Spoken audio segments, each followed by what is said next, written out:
예수께서 이제 결혼 혹은 이제 이혼, 독신에 관한 말씀을 나누고 있을 때 언제 이런 말씀을 나눴죠? 한 마을에 들어가십니다. 갈릴리를 떠나서 예수께서 이제 주로 이제 갈릴리 호수와 이제 연관된 이제 그런 곳에서 사역하시다가 이제는 요단강 건너편 쪽에 있는 유대 지경에 이르게 됩니다. 그러니까 유대인들이 많이 사는 그런 지역에 왔다 그 얘기예요. 우리 옛날 조선시대 말로 하면은 뭐 함경북도, 뭐 평안도 이런 쪽에서 살다가 뭐 거의 경기도쯤 온 거예요. 예수님이 이제 예루살렘으로 향하여 가시는 여정 중에 있으시기 때문에 이제는 이제 사마리아 지역을 떠나 갈릴리 지역을 떠나 유대인들이 사는 지역에 이제 들어오게 되는데 그때 이제 바리새인들이 예수님을 시험하기 위하여 질문을 하게 되죠. 어떤 이유가 있으면 아내를 버리는 게 옳겠습니까?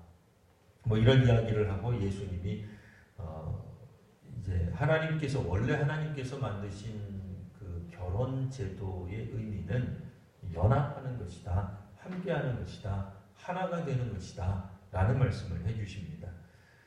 그래서 이제 그 하나님이 짝지어 주신 것을 사람이 나눌 수 없다, 이제 이런 말을 하는데 그때 이제 뜬금없이 이야기하잖아요. 근데 모세는 이혼 증서를 주어서 버리라고 했는데 그게 무슨 얘기입니까? 그러니까 이제 구약 성경에 나타나는 모세, 또 바리새인들이 생각하는, 유대인들이 생각하는 모세는 하나님과 거의 동등한 권위를 가지고 있어요. 모세가 사람인데 무슨 수로 하나님과 유사한 버금가는 그런 권세를 가지고 있겠습니까? 모세가 말을 하는 것들은 기본적으로 하나님이 주신 율법이에요. 그러니까 하나님이 주신 말씀을 모세를 통해서 말했기 때문에 모세 자체가 하나님이라는 뜻이 아니라 모세의 율법이 하나님의 말씀이다, 그런 얘기입니다. 그러니까 분명히 모세를 통해서 하나님 말씀하시기를, 이게 이제 생각된 형태죠. 그러니까 모세는 이혼 증서를 주면 된다 그랬는데요.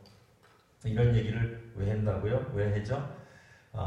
예수님도 세례 요한처럼 죽기를 바라는 겁니다. 죽기를 바라는 마음에서 이런 이야기를 한 거죠. 세례 요한도 헤롯의 그런 이제 부당한 결혼, 형제의 아내를 취한 이제 부당한 결혼을 지적을 하다가 이제 잡혀가지고 결국에는 죽게 됩니다. 유대 지역에 있었던 바리새인들 입장에서는 예수님을 굉장히 존중하는 것 같고 예수님께 굉장히 진지하게 어떤 하나님의 뜻을 묻는 것 같지만 실제로는 이런 질문들을 통하여서 결국에는 예수님을 죽게 하고 싶었던 것으로 우리가 이해할 수 있습니다. 여하튼 예수께서는 이런 저런 이제 이야기들을 이제 바리새인들과 이야기하는 가운데 굉장히 좀 깊은 내용이죠. 좀 복잡한 내용이죠. 오죽하면 주의 제자들이 듣다가 종종 주의 제자들이 엉뚱한 소리를 잘해요. 우리 성경 잘 보시면 예수님이 하신 말씀이 명확하게 이해가 되지 않을 때에 심지어는 제자들조차도 엉뚱한 소리를 합니다. 그래서 그러면 결혼 안 하는 게 낫다는 말씀이시죠? 그럼 독신으로 사는 게 좋겠군요. 또 그렇게 엉뚱하게 이야기를 합니다. 그래서 예수께서 말씀하시기를 이제 우리 오늘 새벽에 본 말씀입니다만, 자, 아무나 모든 사람들이 다 이 말을 받는 게 아니다. 예수께서 말씀하신 것처럼 이렇게 되는 게 아니라 타고난 자라야만 독신으로 살 수 있을 것이다. 이런 말씀을 하시는 거예요. 그래서 어머니 태로부터 고자가 된 사람도 있고 사람이 만든 고자도 있고 또 굉장히 중요한 의미심장한 표현, 천국을 위하여 스스로 고자가 된 사람도 있다. 이런 어떤 심각한 이야기를 할 때 제자들이 굉장히 귀를 쫑긋 기울이고 들었을 거예요. 여전히 무슨 말인지는 잘 모르지만, 왜냐하면 예수께서 바리새인과 한 이야기를 들을 때 제자들이 한 번에 이해를 못했어요. 제대로 이해를 못했어요. 오죽하면 예수께서 하시는 말씀을 이게 혼자 살라는 얘기구나. 혼자 살면 아예 이혼 문제도 없잖아요. 그러니까 거칠 게 하나도 없잖아요. 그러니까 모세의 율법에 접촉될 일도 없고 그렇게 엉뚱하게 생각을 하는 거예요. 이제 그러다 보니 예수께서 이제 또 다른 이제 말씀을 하고 계실 그때에 이제 오늘 이제 13절 들어가는 거예요. 이제 그때에 사람들이 예수께서 어린아이들을 이제 데려고 오는 거예요. 안수하고 기도해 주심을 바라고. 그러니까 제자들이 살짝 화가 났어요. 아니 이렇게 중요한 말씀을 하고 있는데 어디 감히 어린애를 데리고 오냐 말이에요. 우리도 그런 경우가 있을 수 있습니다. 뭐 우리 교회는 그렇지 않아요. 언제나 그렇듯이 우리 교회는 그렇지 않아요. 어느 교회가 그래요? 네, 저기 뭐 강 건너 어떤 교회가 그러는 거예요. 우리가 이름도 모르는 그 어떤 교회가 예배 시간에, 주일 예배 시간에, 11시 예배 시간에 진지하게 목사님이 설교하고 있고 혹은 장로님이 기도하고 있고 혹은 뭐 권사님이 성경 봉독하고 있고 뭐 혹은 뭐 등등 뭐 이러고 있는데 갑자기 애가 우는 거예요. 그럼 이제 교인들이 성질이 확 나는 거예요. 지금 거룩한 예배를 드리고 있는데 어디 애들이 소리를 지르고 왕년에 누가 애 안 키워봤어? 뭐 하는 거야? 애가 얼마나 빨리 젖을 먹이든지 데리고 나가든지 그럴 일이지 어디 거룩한 예배 시간에 애가 빽빽대고 울게 만들고 말이야. 이 집 자식이야 뭐 이런 이제 생각이 언제나 그렇듯이 우리 교회는 아니고 다른 교회에서 그럴 수 있잖아요. 예수께서 이제 그런 이제 어떤 진지한 말씀을 제자들에게 하고 있는데, 그러니까 제자들 입장에서는 굉장히 사실 진지했을 거예요. 제자들이 예수님의 말씀에 대해서 진지하지 않다면 이런 반응도 안 나오죠. 심각한 거예요. 말씀에 온전히 은혜를 받고 싶은 거예요. 예수께서 하시는 말씀 하나라도 붙들고 싶은 거예요. 이게 진짜 진리다 이거죠. 그 말 맞아요. 예수께서 가르쳐 주시는 말씀이 진리고 이 진리를 따르는 우리 제자 공동체, 예수 공동체라고도 말할 수 있겠죠. 예수님을 스승으로 하는 우리 공동체야말로 참된 신앙 공동체다. 바리새인 그까지 아무것도 아니다 그 얘기예요. 사두개인들 뭐 여태까지는 당신들이 유대 땅에서 종교 지도자인네 하고 했지만 실상은 우리 예수님이 진짜 종교 지도자고 우리는 그를 따르는 최측근이다 그 얘기예요. 그러니까 우리는 어떠해야 된다는 거야? 말씀에 아주 그 깊이 있는 그런 어떤 주와 어떤 더불어 교제하고 대화하고 성경 공부하고 이런 시간이 한 시간도 아까운데 애들이 와가지고는 사람들이 예수께서 안수하고 기도해 주시기를 바라는 마음으로 애들을 데리고 온다. 중간에 이런 진지한 대화가 깨지는 거죠. 그 집회가 이제 도중에 잠깐 휴정해야 되고 휴회해야 되는 거죠. 이거 못 견디는 겁니다.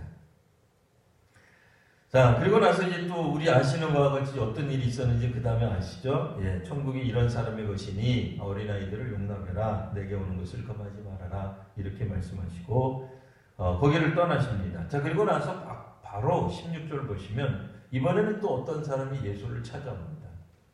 이제 본인이 찾아오는 거죠. 어린애들은 이제 어른들이 데리고 오는 거고 이 사람은 이제 그냥 어떤 사람이 이제 찾아오는 거예요. 아까는 어떤 사람이 애들을 데리고 왔고 이번에는 어떤 사람이 본인이 옵니다. 근데 이 사람에 관한 내용은 우리가 성경을 통해서 알고 있어요. 어떻게 알고 있어요? 예, 우리 제가 가진 성경에 보면 파란 글씨체로 재물이 많은 청년 이렇게 또 써져 있어요. 제목처럼. 원래 성경에는 제목이 없다 그랬어요. 원래 성경에는 장절도 없습니다. 또 우리 교회 다니시는 분들은 놀라시면 안 돼요. 원래 성경에는 장절이 없대.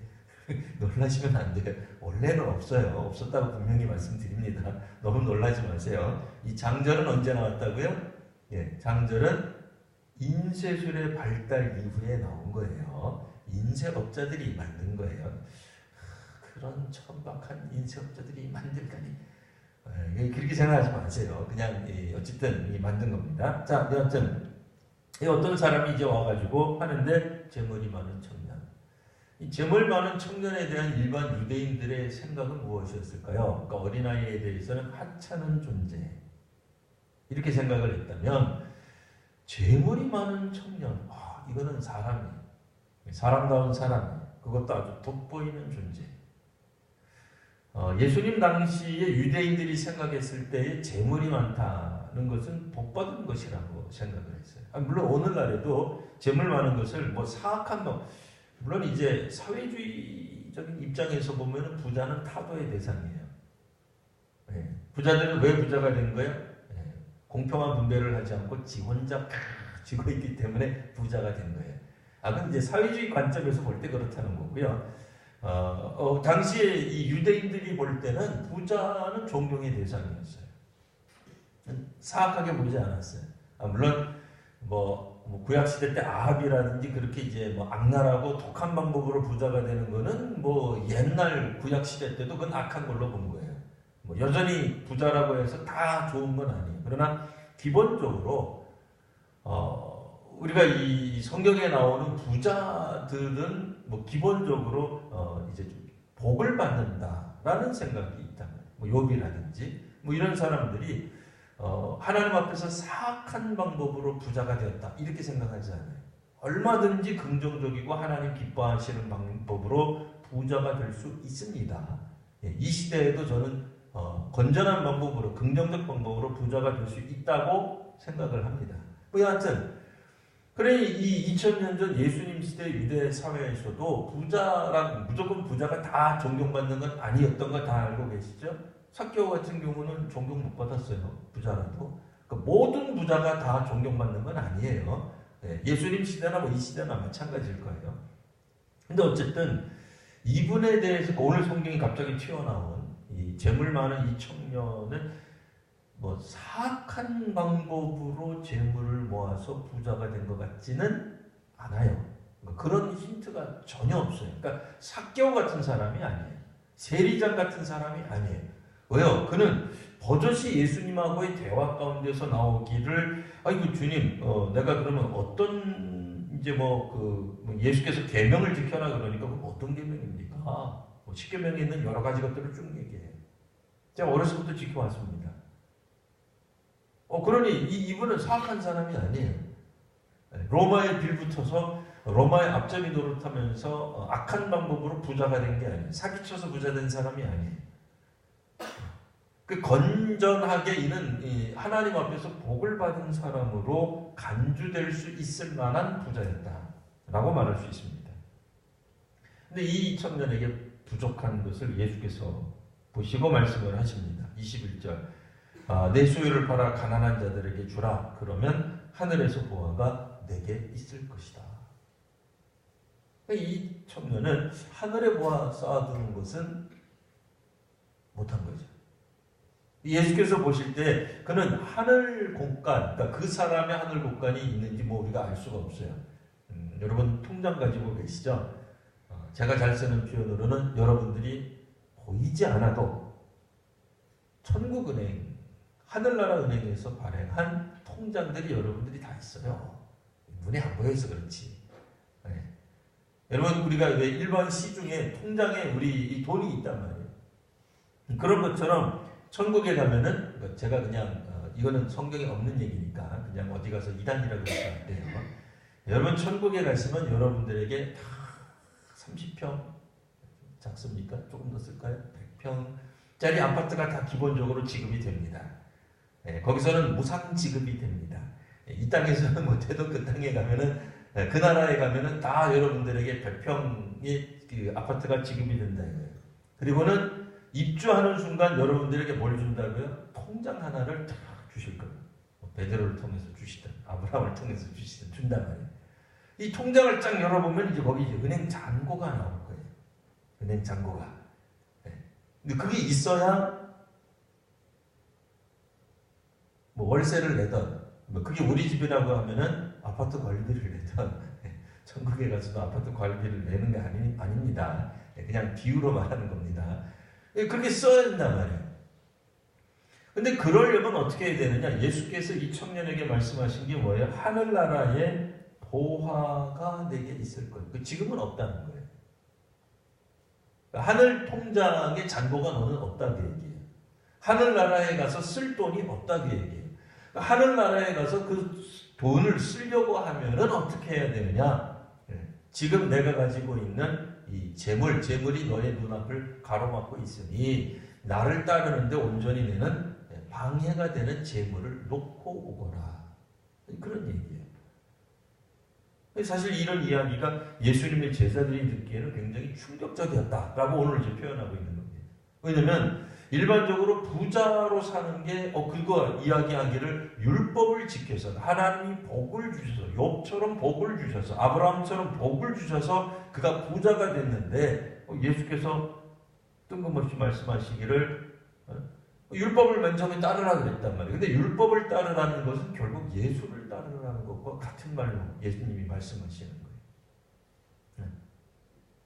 예수님을 따르기 위해서는 적어도 이 부자 청년에게 있어서는 재물을 가난한 사람들에게 나눠주고 그리고 예수님을 뒤따르게 되면 하늘나라에 보화가 있을 것이다. 영생을 상속하게 될 것이다. 하늘나라에 가서 쓸 수 있는 어떤 것들이 있을 것이다. 이런 말을 하는 거예요. 그 주의 제자들이 듣기에는 깜짝 놀랍니다. 낙타가 바늘기로 들어가는 것이 부자가 하나님의 나라에 들어가는 것보다 쉽다. 이 말을 듣고는 그러면 어떻게 우리가 구원을 받을 수 있다는 말입니까? 그리고는 조금은 이제 엉뚱한 이야기를 또 주의 제자들이 합니다. 약간은 엉뚱한 이야기예요. 27절 보시면 베드로가 말을 합니다. 보소서 우리가 모든 것을 버리고 주를 따랐습니다.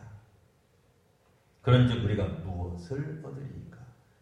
잘 나가다가 또 무엇을 얻으리까 하고 또 물어요 또. 여하튼 예수께서 계속 말씀하십니다.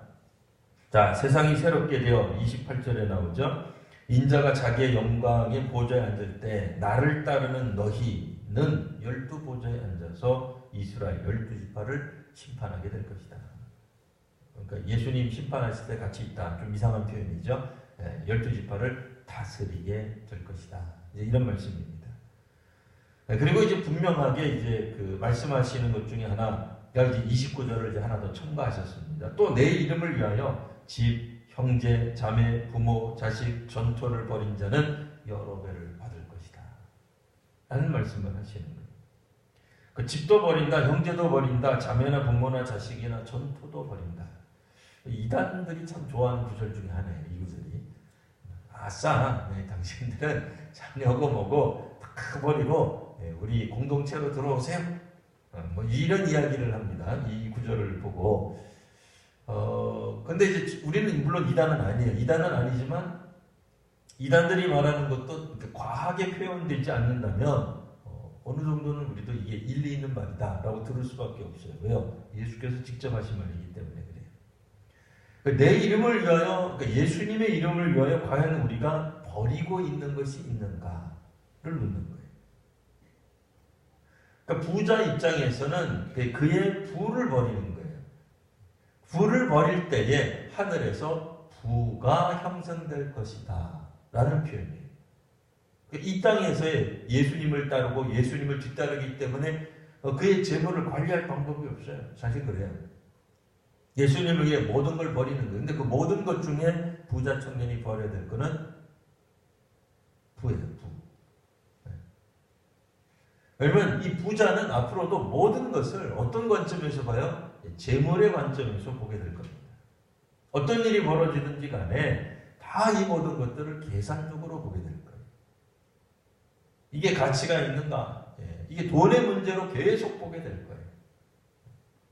왜냐면 그가 가지고 있는 핵심 주제가 돈이기 때문에 그렇습니다. 재물이기 때문에 모든 어떤 예수님의 사역에 관한 이야기, 하나님 나라에 관한 이야기가 사실은 그는 이 땅에서의 돈의 문제로만 보여지게 될 것이다 라고 하는 거예요.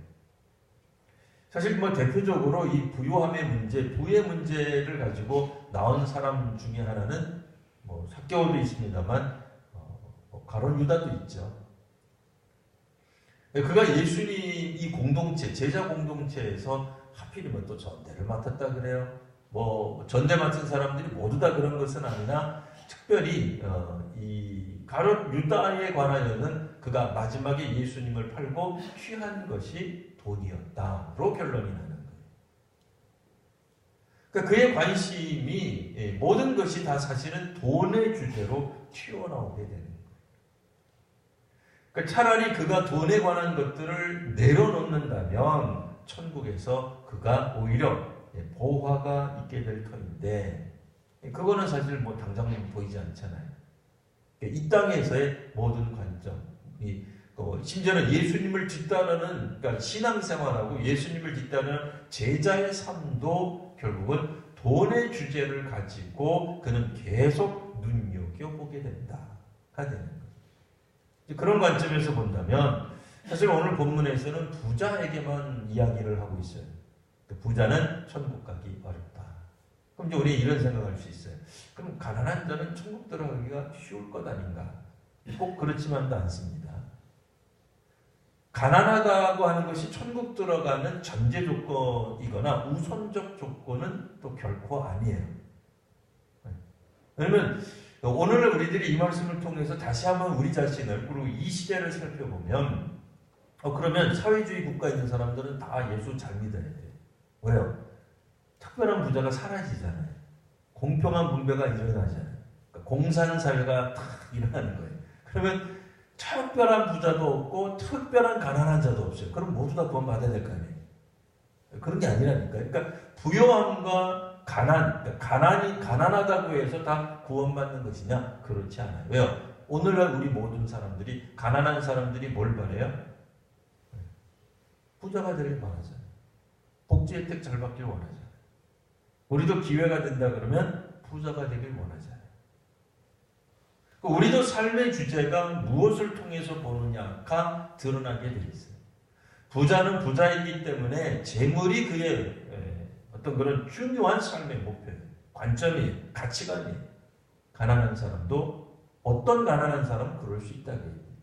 물론 모든 부자가 다 그런 건 아니에요. 삭개오 같은 경우에도 분명히 부자라고 나왔어요. 오죽하면 그의 재산의 절반, 심지어는 옛날 성경 번역으로는 토색한 일이 있으면 남의 것 등쳐먹은 일이 있으면 권력을 가지고 빼앗은 것이 있으면 3배나 갚겠다고 얘기하잖아요. 그런 일이 있는 거예요. 회개하는 사람, 하나님의 새로운 관점에서 보는 사람, 그런 사람들은 부유하기 때문에 무조건 천국에 못 들어가는 건 아니에요. 부자가 된다고 해서 천국에 못 들어가는 건 반대로 마찬가지로 가난해진다고 천국에 무조건 입성하는 것도 아니에요. 부자라 할지라도 그의 삶의 주제가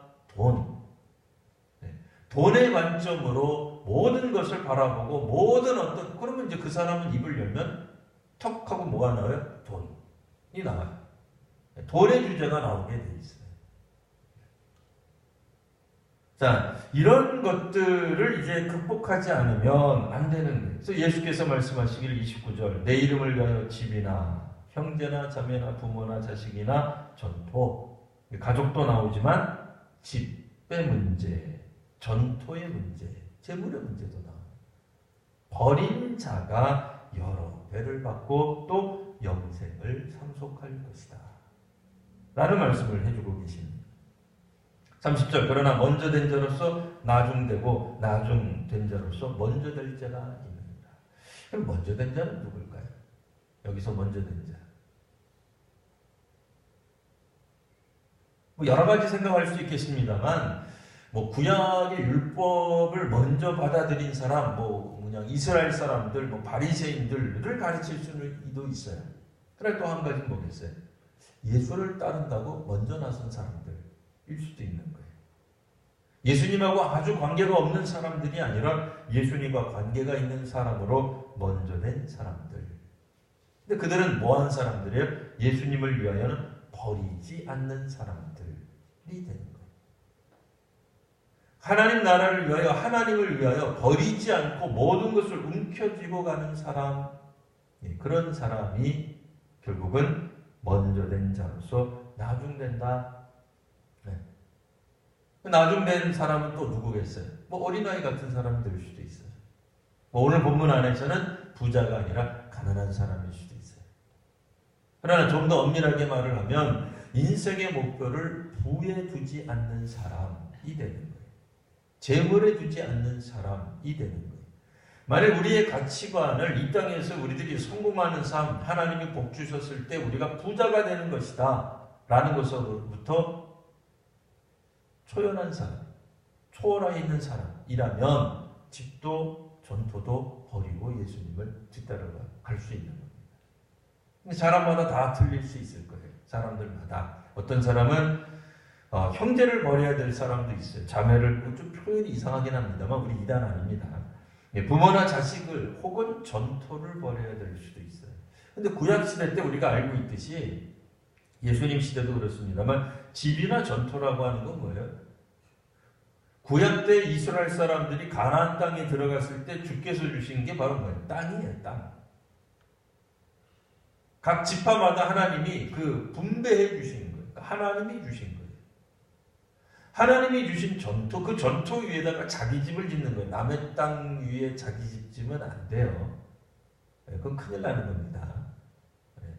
자기 땅 위에 자기 집 져야 되는 거예요. 그게 자기 거예요. 근데 그것조차도 포기하고 예수님을 뒤따르는 사람. 그가 하늘나라에 가게 되면 여러 배를 받고 또 영생도 얻게 될 것이다. 예수님 뒤따라갈 때에 버려야 될 것이 있음을 말씀해 주고 계시는 거죠. 아직 예수님의 제자들이 예수님의 이 말씀에 대해서 분명하게 잘 모릅니다. 그리고 예수님을 뒤따른다라고 하면서도 뒤따르게 했습니다라고 지금 나온 거잖아요. 이 부자 청년도 예수님 뒤따르지 않으려고 나온 게 아니라 뭐 뜬금없이 자기 자랑하려고 나온 게 아니라 자기도 예수님의 뒤를 따르겠노라고 나왔지만 결국은 그가 예수님이 말씀하신 것을 버릴 수 없을 때에, 왜냐하면 그것을 하나님이 주신 복이라고 여겼기 때문에 일반적으로. 그리고 우리가 성경을 통해서 보건대도 이 부자 청년이 악한 방법으로, 사악한 방법으로, 뭐 불법, 뭐 탈법, 혹은 남의 것을 빼앗고 그런 방법으로 부자가 된 것 같지는 않아요. 정당한 방법으로, 합리적인 방법으로, 그 시대가 통용하는, 존경해 가지 않는 그런 방법으로 그가 부자가 되었는데, 예수께서는 하나님의 은혜로 말미암아 복받아서 부자가 된 그에게 그의 부를 놓고 나를 따르라 고 말씀하시는 거예요. 오늘 우리가 무엇을 가지고 계십니까? 하나님이 주신 우리에게 무엇이 복이라고 생각하십니까? 우리 수많은 복들이 있어요. 어떤 사람들은 나는 그냥 눈만 감으면 천국이 보입니다. 3층 차례 들어갑니다. 환상이 보이고 천군천사가 앉아있고 악한 영이 앉아있고 어디로 하나님이 우리를 이끄시는지 하나님의 길이 확 보이고 그런 사람이 있을 수도 있어요. 하나님 주신 은사. 근데 사실 예수님 뒤따르려면 은사를 내려놓고 가야 될 때가 있어요.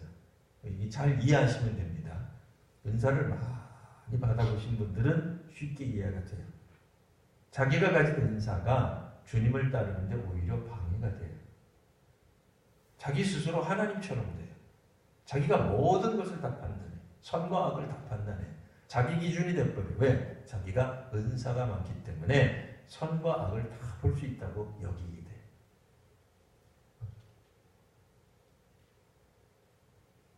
옛날에는 그런 표현들 많이 썼어요. 투시의 은사. 요즘은 이제 그런 표현 안 해요. 그런 표현들이 많이 없어졌어요.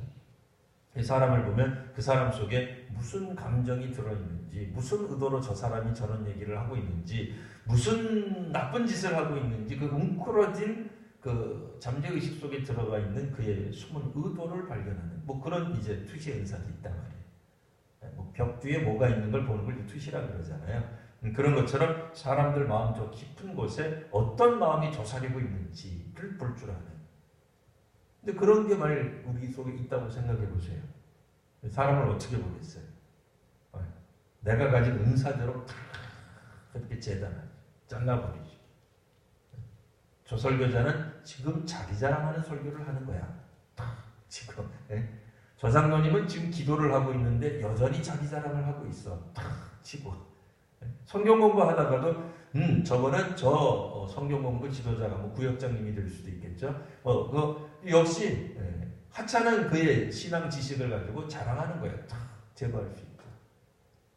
사람에 따라서는 은사가 하나님께 나아가는데 오히려 방해가 될 수 있어요.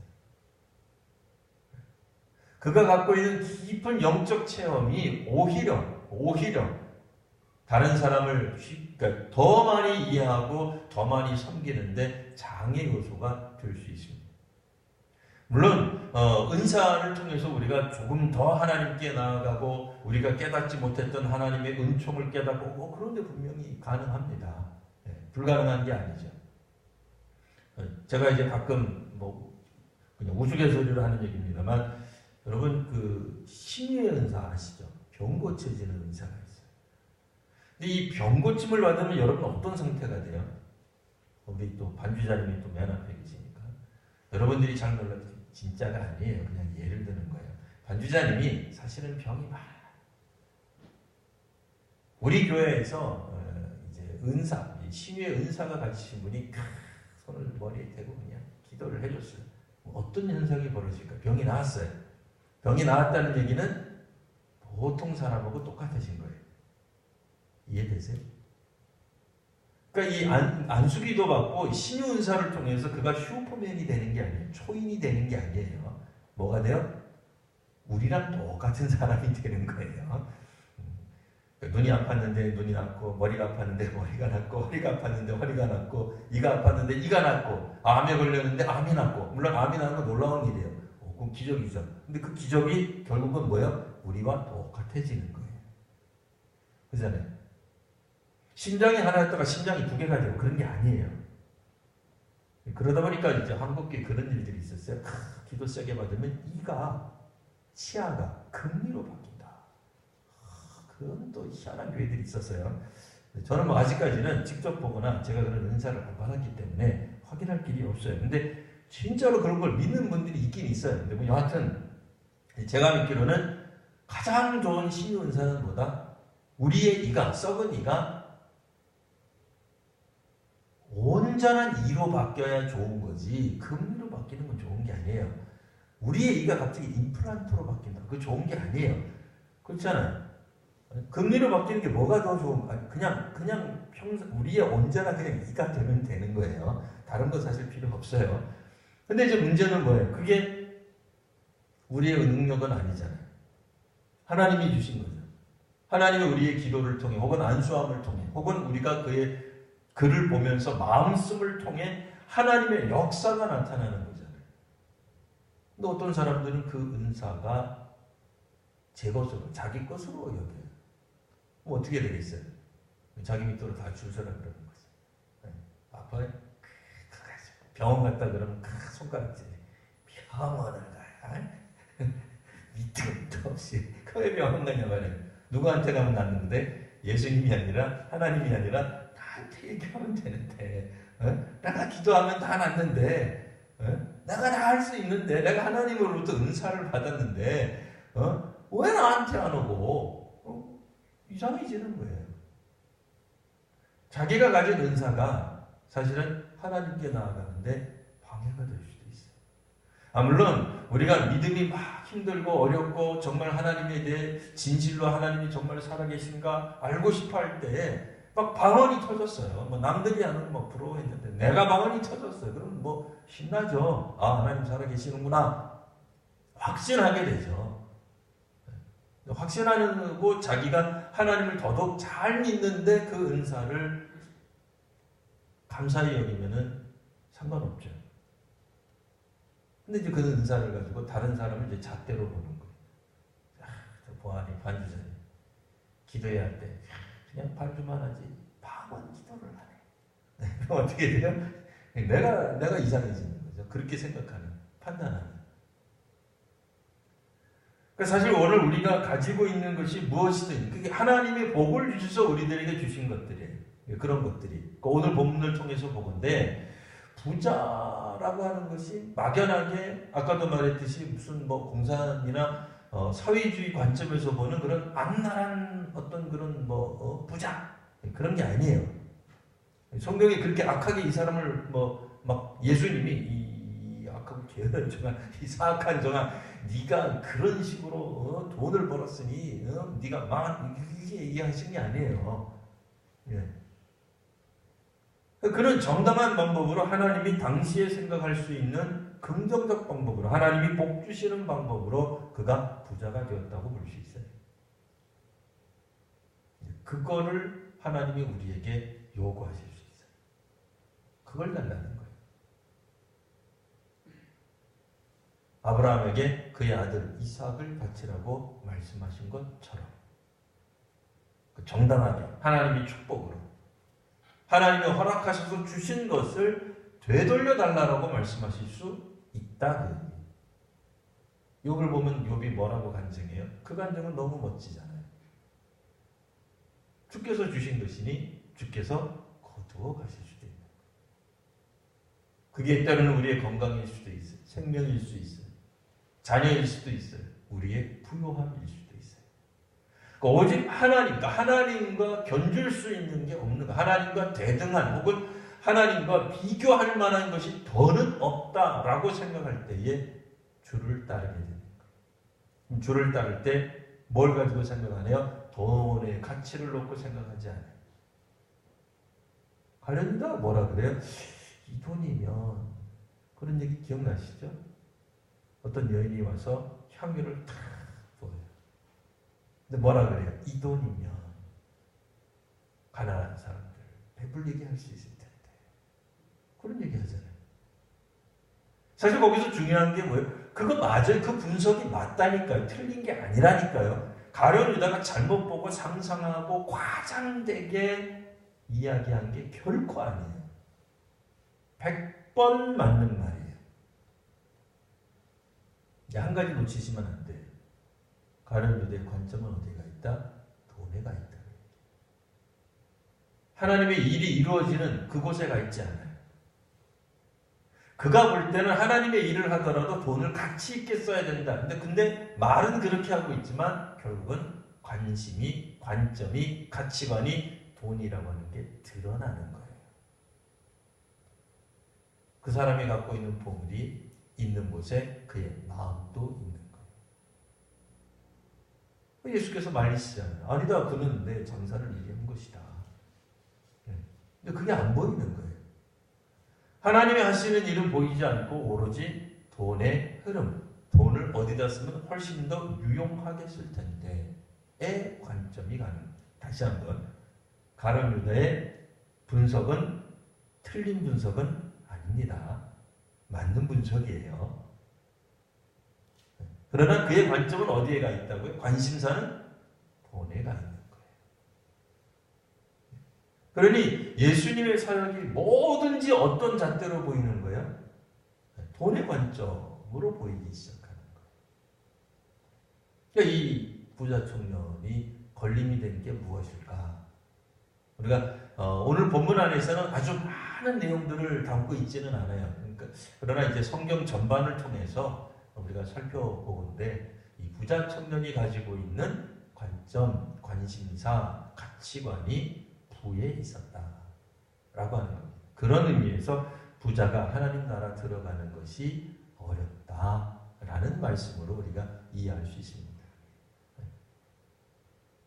이제 그렇지 않고 부자는 다 하늘나라 못 간다. 그럼 욥도 하늘나라 못 가는 거예요. 아브라함도 하나님 나라 못 가는 거예요. 솔로몬도 하나님 나라 못 가는 거예요. 그러니까 그렇게 이상하게 해석하시면 안 돼요. 진짜 안 됩니다. 여러분, 부자가 사악한 건 아닙니다. 부자가 비난받아야 될 이유는 없는 겁니다. 반대로 가난하기 때문에 무조건 구원받는다. 가난하기 때문에 나는 천국에 훨씬 더 가깝다. 그것도 이상한 해석입니다. 그렇게 보시면 안 됩니다. 가난한 사람도 여전히 그의 마음 중심의 주제가 돈, 재물에 가 있다면 그것도 똑같은 거죠. 다를 게 없는 거예요, 사실은. 정말 그런가? 그 이야기는 주일날 살펴볼 수 있어요. 궁금하시면 주일날 보셔야 돼요. 다른 교회 다니시기 때문에 제가 그 강연을 못하겠고, 우리 교회 오시면 정말 이 부자만의 문제가 아니라 가난한 사람들도 돈의 노예가 될 수 있구나 하는 걸 보시게 돼요. 그 관점으로 우리가 마태복음을 읽으실 수 있습니다. 오늘 관점에서는 정말 가치 없다고 생각한 예수님 당시에 보잘것없는 사람을 데리고 오는 것을 사람들은 말리는 게 옳다고 생각했어요. 반대로 부자가 예수님 찾아오는 것을 박수 쳐줄 일이라고 생각한 거예요. 근데 예수님은 오히려 어린아이 오는 것을 용납하시고, 부자 청년을 용납 안 하신 건 아니지만 나를 따르려거든 내가 가진, 내가 가장 중요하다고 여기는 것을 내려놓고 나를 따라오너라. 그 말씀하십니다. 여러분, 우리가 가장 소중하게 여기는 하나님의 복이라고 생각되는 그것이 오히려 우리를 하나님께 혹은 하나님의 뜻을 실천하는데 방해가 될 수 있습니다. 유대인들은 뭐가 방해했죠? 선민. 하나님이 자기네 민족을 택하셨다. 선민 사상이 나쁜 게 아니잖아요. 선민이 맞다니까요. 하나님 택한 게 맞다니까요. 수많은 이방인들 중에서 특별히 이스라엘을 택하시고 세우신 게 맞다니까요. 그게 구약이잖아요. 근데 그 생각이 그들로 하여금 하나님을, 예수님을 따를 때 오히려 걸림돌이 돼요. 오늘 우리도 우리에게 주신 복이 잘못 받아들이면 그게 내가 잘나서, 내가 위대해서, 혹은 내가 마음껏 쓸 수 있는 어떤 것으로 생각하는 한 그것이 우리에게 오히려 영적인 깊은 데로 나아가는데 방해가 될 수 있습니다. 각자에게 하나님이 말씀하시는, 우리가 마치 지금 이 시간 내려놔야 되는, 이 부자 청년이 내려놔야 될 것처럼 내려놔야 될 게 무엇인지 한번 또 깊이 묵상하며 기도하며 답을 찾으시는 시간이 되시기를 바랍니다. 네, 이 시간 우리 함께 기도하실 때 먼저 기억하실 것은 분명히 하나님이 우리에게 주신 복들이 있습니다. 먼저 그 복들을 떠올리십시오. 감사할 줄 알 때 우리가 하나님께 나아가는 것 아니겠습니까? 그러니 우리에게 주신 하나님의 복을 먼저 이 시간 조용히 눈을 감고 한번 떠올려 보십시오. 하나님, 저는 기도의 은사가 있습니다. 기도할 때 응답받는 놀라운 일이 있습니다. 하나님, 저는 꿈을 특별히 잘 꿉니다. 꿈을 통해서 하나님의 계시를 봅니다. 주님, 저는 기도할 때 다른 사람의 연약함이 보입니다. 하나님, 저는 방언도 하며 수많은 방언을 할 줄 알 뿐 아니라 다른 사람의 방언도 통변할 수 있는 은사가 있습니다. 하나님, 저희가 기도했을 때 하나님이 이루어 주시는 수많은 영적 체험, 간증거리가 있습니다. 자, 이제 그 하나님이 주신 합리적이고 합법적이고 긍정적으로 하나님이 주신 그 복이 혹시 우리가 하나님께 더 깊은 데로 나아가는데 방해가 되는 것은 없는지 이 시간 때로는 묵상으로 때로는 통성으로 우리 잠깐 한 3분 길면 한 5분 정도 같이 묵상하고 기도하는 가운데 하나님이 우리에게 깨닫게 해주시는 은혜가 있으시길 바랍니다. 이 시간 같이 기도하겠습니다.